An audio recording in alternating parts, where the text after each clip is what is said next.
Silence lay steadily against the wood and stone of Hill House, and whatever walked there walked alone.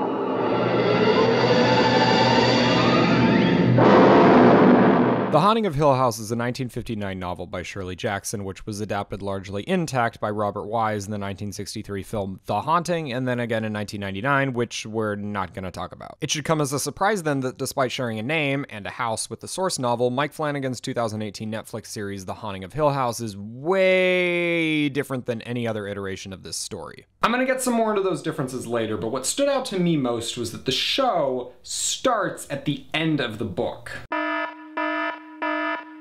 Okay, so in the book, and the Robert Wise version, Eleanor Vance is a waifish woman who decides to join a summer-long scientific study following the death of her ailing mother and subsequent falling out with her sister. The study, conducted by the eccentric Dr. Montague, is to answer that age-old question asked by essentially every ghost story ever told.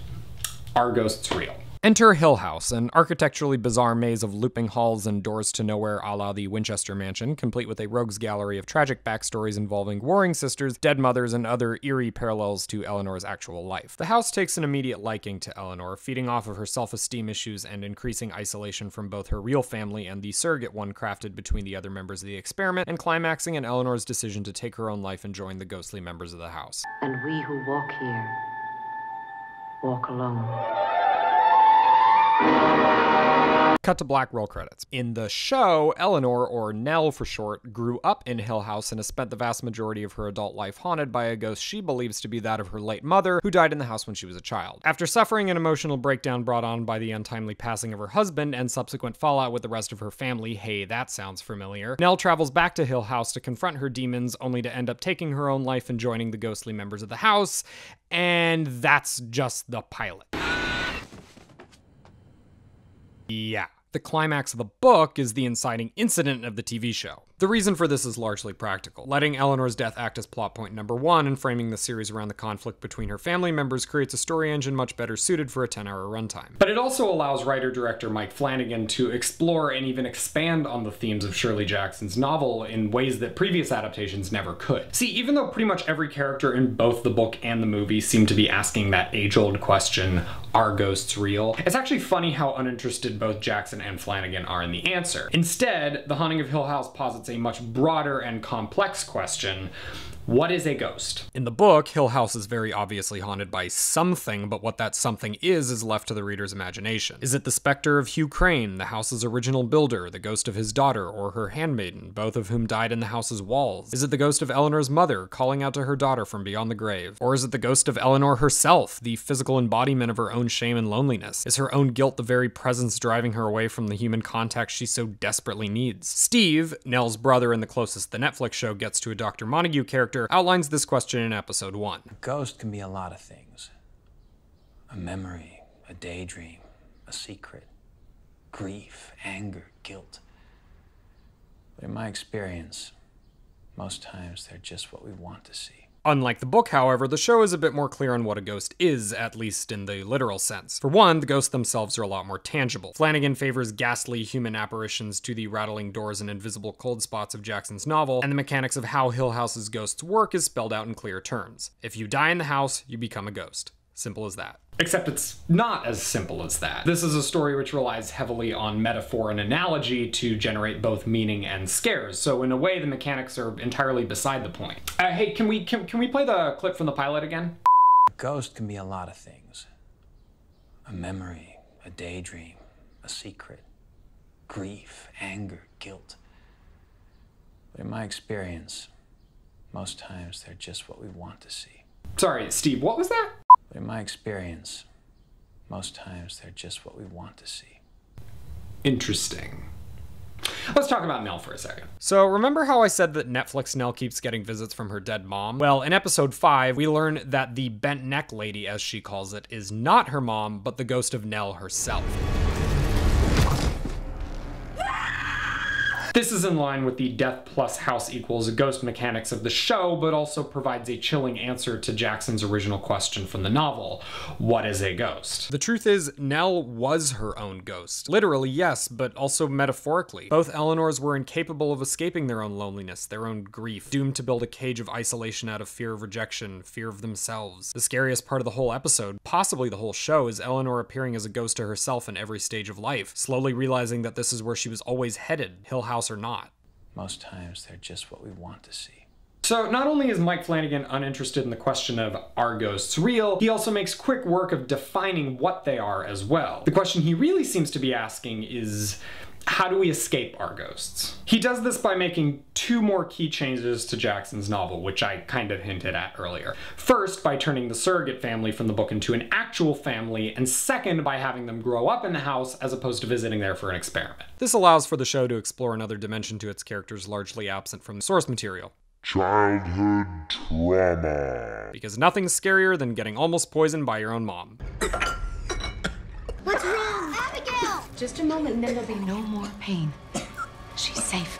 Yeah, this is not a kid's show. Needless to say, each one of the 5 Crane siblings carry some element of their childhood trauma from Hill House into adulthood, and said trauma manifests itself in ways specific to the trauma and to the kid. Stephen blames his dad for his mother's death and has himself castrated so he won't be able to disappoint any kids of his own. Shirley ends up having an affair because she's ill-equipped to process the harsh realities of raising a family. Theo's got psychic powers but keeps them suppressed because it's easier to feel nothing than experience someone else's grief and pain. Luke gets addicted to heroin to cope with the trauma of seeing the ghost of his dead mom, and yeah, you get the idea. Adding this element gives these 5 characters, or 4 after Nell leaves the picture, more tangible ghosts to escape. As with Nell, these ghosts aren't so much external forces than they are physical manifestations of what grieves that particular character. I could probably spend hours talking about how each one of the different Crane siblings goes about escaping their ghosts, but I'm a busy guy and I also don't want to make you guys sit through an hour-plus long video essay about a haunted house, so we're just gonna talk about Luke. Use the Force, Luke. Oh, Luke, what happened? You were so cute with your big glasses and crappy crayon drawings. Now you're stealing equipment from your brother's apartment to support your junkie girlfriend. This isn't what it looks like. Sure, honey. Luke is actually the best character to talk about in relation to the show's central thematic question because addiction is a good metaphor for being haunted, and vice versa. In the same way Nell can't run from her own ghost, Luke can't run from his heroin addiction because, well, you can't run from addiction, and confronting it is a long, painful process. By the time we meet Luke, he's been in and out of rehab several times, no one in his family is talking to him, and oh, did I mention stealing camera equipment for his girlfriend? This isn't what it looks like. This makes Luke the most isolated and vulnerable member of the Crane family, and thus the easiest sibling for the house's ghosts to prey on once Nell dies. Because that acts as the inciting incident, Flanagan is able to frame most of the show's plot and dramatic tension around the family banding together to save Luke from suffering the same fate as his sister. Also, totally off topic, but out of all the characters lifted from the book, Luke bears the least resemblance to his literary counterpart. Like, no resemblance. I mean, Eleanor and Theo are largely the same characters, albeit with different backstories, but Luke in the book is this total non-presence who kind of at one point feels like he was written as a possible love interest for Eleanor, but that goes nowhere. And then in the movie, he's the comic relief and also kind of a jackass. Tell me, when are you going to show me your ESP? Keep your hands to yourself. I mean, he drinks a lot, I guess, so kind of. Not really. Oh, and also he's played by Owen Wilson in the 90s version. Wow. Anyway, so the Netflix show ends up playing less like a standard haunted house story than an intimate addiction drama, except with ghosts instead of drugs. The family needs to learn to be there for Luke in the way they weren't there for Nell, and Luke needs to find the inner will within himself to keep living. That isn't to say the show isn't scary, it's just the scares are generated in different ways. For example, when the house does come within an inch of taking Luke in the show's climax, he's shown to be injecting himself with rat poison heroin style. Subtle? No. Scary? Yes. Scarier still is the fact that the family isn't even able to save him, even after a full 10 hours of confronting their own ghosts and learning to bond together as siblings. It's just not enough. In the end, Luke needs to make his own decision to stay alive, albeit with a little help from his dead twin sister. Don't. You tell him, girl. In the climactic scene of the show, Luke is confronted with the temptation of joining his long-lost mother and spending an eternity in the house, which, man, is a very real temptation. Seriously, traumatic as your childhood may be, it's still your childhood, something you look back on with fondness and nostalgia. What's so remarkable about this show is not just how scary it's able to make its ghosts, but how scary it's able to make adulthood. Addiction, suicide, infidelity, fighting with your family. Ghosts are simple. They're the things we hide behind to avoid the very real complexity of our own mistakes. Most times, they're just what we want to see. Who wouldn't want to live as a kid? As a ghost? Forever. This is a gift for us all. Not if I'm dead. I don't want to be dead. But you want to be in here. No, I don't. You could interpret this scene a variety of different ways, but I choose to believe that Luke lives because he chooses to. Because when confronted with that temptation, he's able to recognize that there's a living family waiting for him on the other side, a family that loves him and cares about him and is willing to walk with him through anything. And sure enough...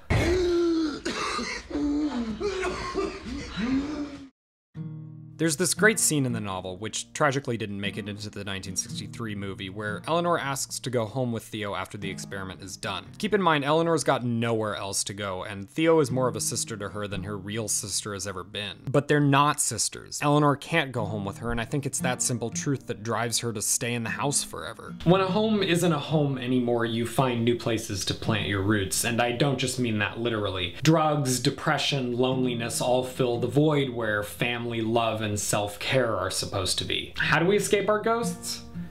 By filling the spaces they inhabit. Mike Flanagan made one more change to the book, which has gotten quite a bit of controversy, but one which I think speaks to the whole meaning and intent of the show. He changed the last line.